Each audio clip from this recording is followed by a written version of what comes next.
This podcast is brought to you by The Senior Techie, a source of information for seniors and others about technology. Hello and welcome to the Senior Techie podcast. It is wonderful to have you with us today. I was sitting in my living room the other day just looking at the mantle, and it was quiet, maybe a little too quiet.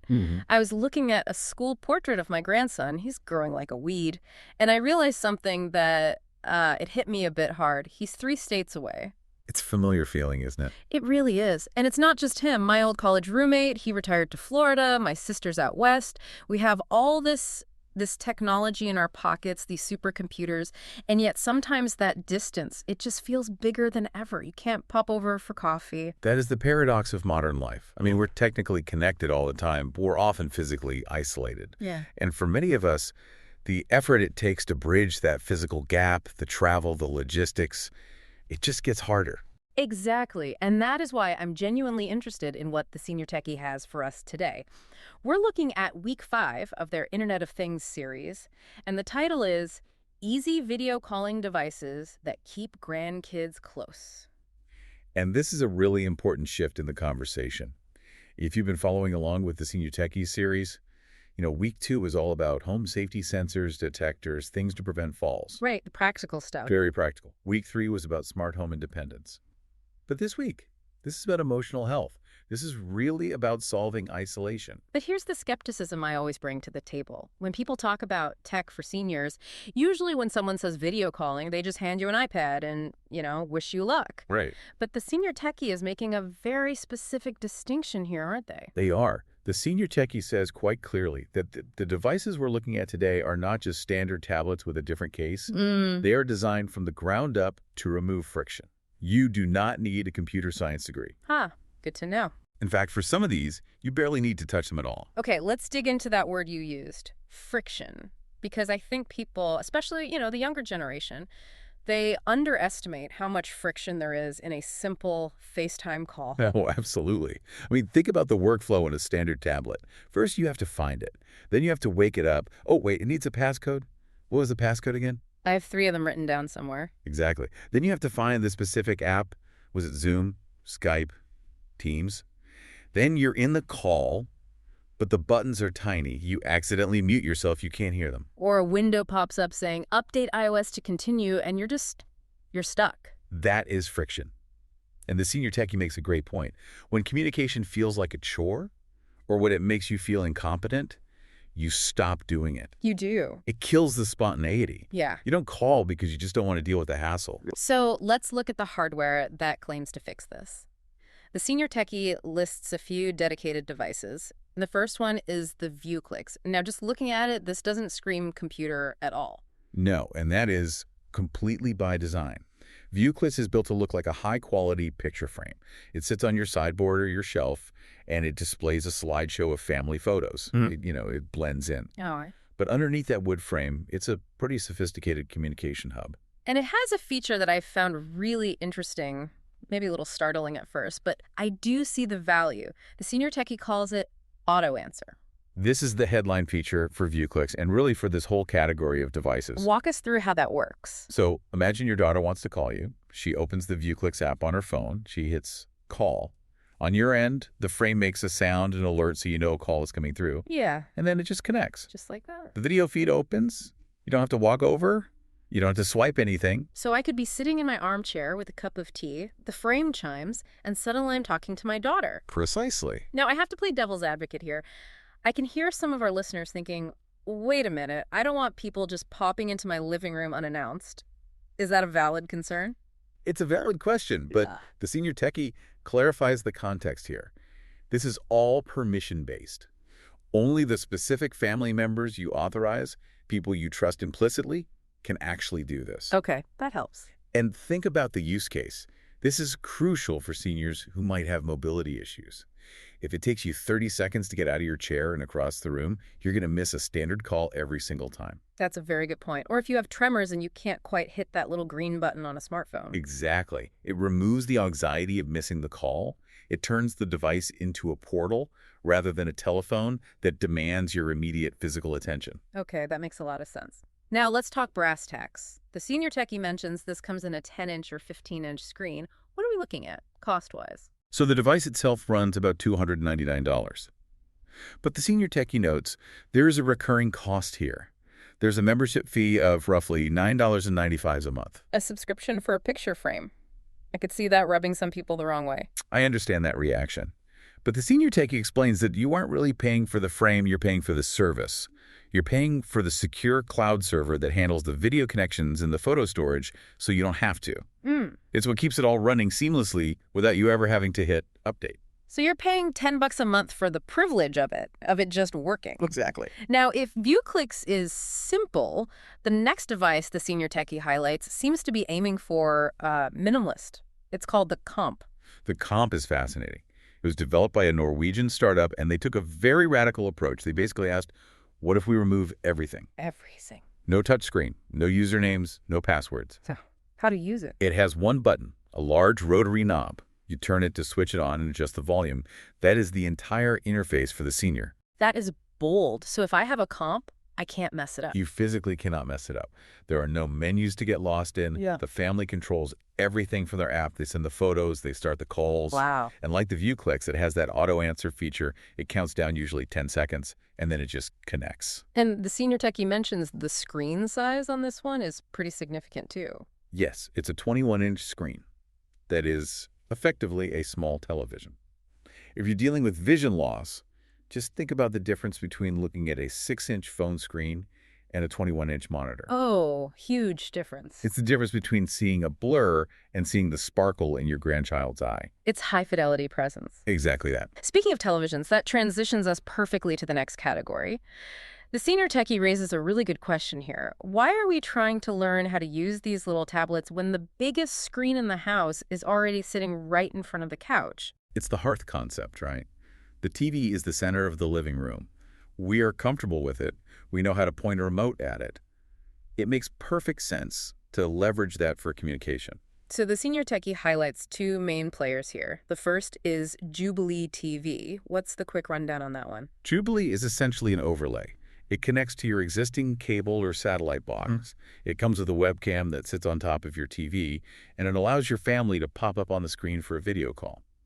And then when you're done, you go right back to watching the news. Okay, simple enough. But the second option, GrandPad, seems to be taking a slightly different approach. I've always known GrandPad as a specialized tablet, but the senior techie says it works with the TV now. Yes, they've expanded their ecosystem. Right. You can use it as a standalone tablet, or you can stream the call right to the TV. But with GrandPad, the hardware isn't really the main story. It's the service model. Let's break that down, because the pricing structure the senior techie mentions it's significantly higher than the others. It is. The hardware is about $399 up front, but the monthly fee is $25. $25 a month. That's a significant line item for a senior on a fixed income. What justifies that cost? According to the senior techie, there are two major pillars that justify it. First, connectivity. GrandPad comes with built-in cellular data. Wait, so it doesn't use the house Wi-Fi? Correct. And this is a massive technical insight. I mean, think about how often tech support for our parents really just means fixing the router. Oh, constantly. The internet is down, or I changed the password and now nothing works. It's always something. Exactly. By using cellular data 4G or 5G, just like a smartphone, the GrandPad is completely independent of the home network. You take it out of the box, you turn it on, and it works. Assuming there's a cell signal, of course. Right. But that reliability removes probably 50% of the troubleshooting headaches right there. Okay, I can definitely see the value in that. What's the second pillar? Support. And I don't just mean a chatbot or an email address. The senior techie emphasizes that GrandPad offers live customer support, available 24/7. 24/7? A real person. A real human being. You press a dedicated help button on the screen, and someone answers. They can troubleshoot the device, but they can also just help you navigate the features. That is interesting. So if I'm the adult child who usually acts as the IT guy, this is basically outsourcing that job. It is peace of mind as a service. Instead of calling your son at work because the screen is dark, you call the friendly support agent. It lets your calls be about life, not about fixing the gadget. There was one other small detail the senior techie mentioned about GrandPad the stylus. Why did they make a point of that? It sounds minor, but it's actually about biology. As we age, our skin tends to become drier. It loses some of that moisture and oil. And capacitive touchscreens, like the one on your iPhone, they rely on the electrical conductivity of your skin to register a tap. So if your fingers are dry, the iPad literally ignores you. Exactly. You tap and nothing happens. You think the device is broken or that you're doing it wrong. A stylus just read. It bridges that gap. It works every time. It's a small thing that's actually a huge thing. It shows the device was built for seniors, not just marketed to them. I love that. Let's pivot slightly. We've been talking about active communication, live video where you have to be presentable. But the senior techie brings up another layer of connection that's more passive, but maybe just as powerful: digital photo frames. No, I know what you're thinking. You're thinking about 2008. I absolutely am. I'm thinking about finding a USB stick, trying to drag files onto it from a computer, realizing they're the wrong format, plugging it in, and then never touching it again for 3 years.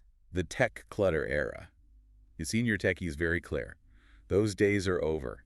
The new generation of frames brands like Nixplay and Skylight, they're connected appliances. So the whole workflow has changed. Completely. These are Wi-Fi enabled. You set it up once, connect it to the network, and then you basically forget about the technical side. So how do the photos get there? The family does it remotely. They use an app on their smartphones. Or, and I think this is brilliant, many of these frames have their own unique email address. So I can just email a photo to the frame. You can just email a photo directly to the frame. So even if you have a relative who isn't great with apps but knows how to use email, they can contribute. You just attach the photo, hit send, and it appears on grandma's mantle. The senior techie used a phrase I really liked: real-time sharing. They give an example of a birthday party. And this is the emotional hook. Imagine your granddaughter is blowing out the candles on her cake. You're not there physically, but the parents snap a photo. Before the smoke is even cleared, they hit send in their app. And that photo just pops up in your frame 3 states away. That is incredible. You're not waiting for prints in the mail. You're not even opening an attachment. You're just seeing it happen. It creates a sense of shared reality. Yeah. Feel present.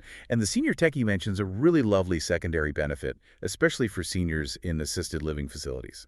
The social aspect. Right. If you are in a facility, staff and other residents are constantly walking by your room. When they see a new photo of a baby or a wedding on your frame, it invites a question. Oh, who is that? Is that your grandson? It becomes a conversation starter. Exactly. It fuels social interaction in the real world. Using digital content as the spark, it signals to the people around you that you are loved, that you're connected. That is beautiful. Now we have to address the elephant in the room. We've talked about cameras, microphones, auto-answering, internet connections. We have to talk about security. Absolutely. This is the critical why behind buying a dedicated device versus just using a cheap tablet. The senior techie refers to this as the closed network benefit. Can you explain that concept? Think of the standard internet or a regular phone as an open network. Anyone can try to contact you. You get robocalls, phishing emails, spam requests on Facebook. You're always having to block the bad guys. Which is exhausting. It requires constant vigilance. Yeah. These devices, ViewClix, Komp, GrandPad, they operate on a closed network. It's a whitelist model. Only the people specifically authorized by the administrator, usually a family member, can contact the device. So a random scammer literally cannot dial the number. There is no number to dial. They cannot reach the device. It's impossible. That completely eliminates the stranger danger aspect of it. It does. And for a senior who might be vulnerable to scams or who just gets confused by unsolicited calls, that safety is invaluable. If the screen lights up, 100%, it is someone you love. There is no guessing. That peace of mind alone seems worth the price of admission.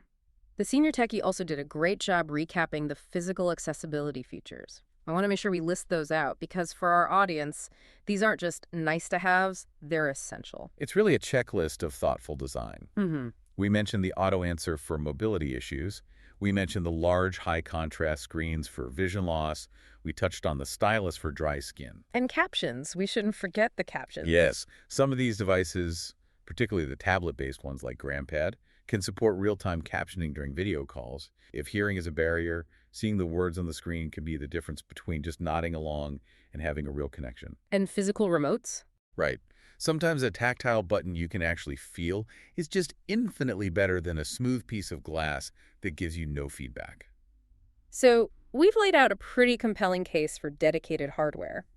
But the senior techie does hedge a little bit. They don't say standard apps are bad. No, and we shouldn't imply that.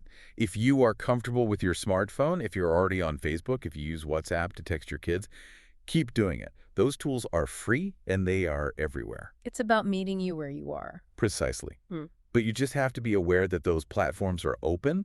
You have to manage the updates, you have to check your privacy settings, and you have to handle the interface changes yourself. So let's bring this home. If a listener's thinking, okay, I need to get something for myself, or maybe I need to get something for my dad, how do they choose?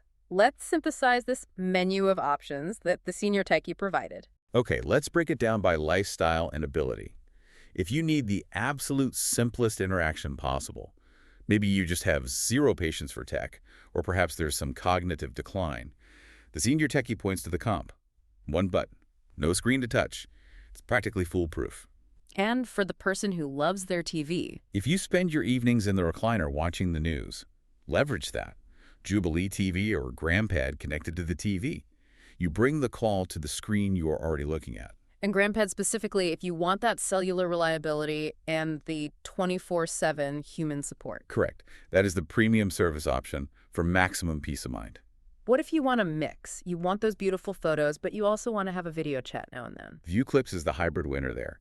It's a beautiful frame first, but a very capable video phone second. And finally, if you just want to see the family grow, see the grandkids' school plays, but you really don't want to be on camera yourself. Then respect that preference and go with a Nix Play or Skylight frame.